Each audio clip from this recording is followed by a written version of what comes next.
Sir, તમે મારા માટે સેલિબ્રિટી જ છો? જ્યારે મારા મિત્રો મને પૂછે છે કોઈ હીરો હિરોઈન પસંદ છે તો તમારી છબી આવે છે. આ પહેલી જ વાર છે હું તમને લાઈવ મળું છું અને હું નથી કહી શકતી હું કેટલી ખુશ છું. મારા મનમાં એક પ્રશ્ન હતો કે ઇઝ ધેર સમથિંગ લક, કારણ કે હું એરફોર્સમાં જવા માંગતી હતી ફાઇટર પાયલટ તરીકે. મેં મારા એટેમ્પ્સ આપ્યા, મેં SSB ઇન્ટરવ્યુ પાસ કર્યું, મેં મેડિકલ પાસ કર્યું, પરંતુ હું 2 વખત મેરિટમાંથી બહાર હતી. અત્યારે હું સિસ્પ સબ ઇન્સ્પેક્ટર તરીકે કામ કરું છું. મારી પાસે હજી તક છે, મારું SSB હજી બાકી છે. પરંતુ શું નસીબ જેવું કંઈ હોય છે કે મારા માતા પિતા કહે છે ભગવાન જે કરે છે સારા માટે કરે છે.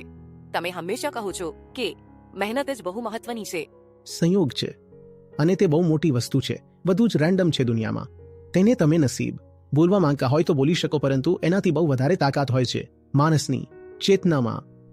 તો જિંદગી 2 જ વસ્તુથી ચાલે છે, એક સંયોગથી જેને તમે નસીબ ઈચ્છો તો બોલી શકો, અને બીજું જે પણ થઈ રહ્યું છે તેના તરફ તમારી પ્રતિક્રિયાઓથી. એક છે જે બહાર ચાલી રહ્યું છે તે રેન્ડમ હેપનિંગ છે, ક્યારેક ખબર પડે.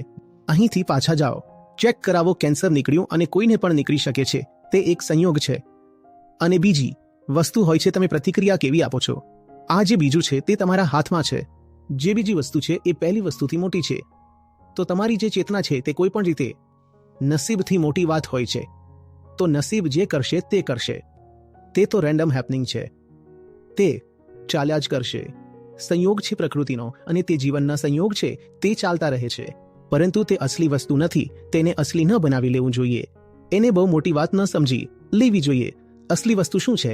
મારી સાથે જે થઈ રહ્યું હતું મેં એને જવાબ શું આપ્યો? જે ઘટના ઘટી તે ઘટી. તે ઘટના પ્રત્યે મારો અભિગમ શું રહ્યો? તે ઘટનાને મારો જવાબ શું રહ્યો? તે ઘટના ક્યાંક આવીને મને અંદરથી તોડી તો નથી ગઈને? ક્યાંક મેં કોઈ પણ ઘટનાને બહુ મોટી બની જવાની મંજૂરી તો નથી આપીને?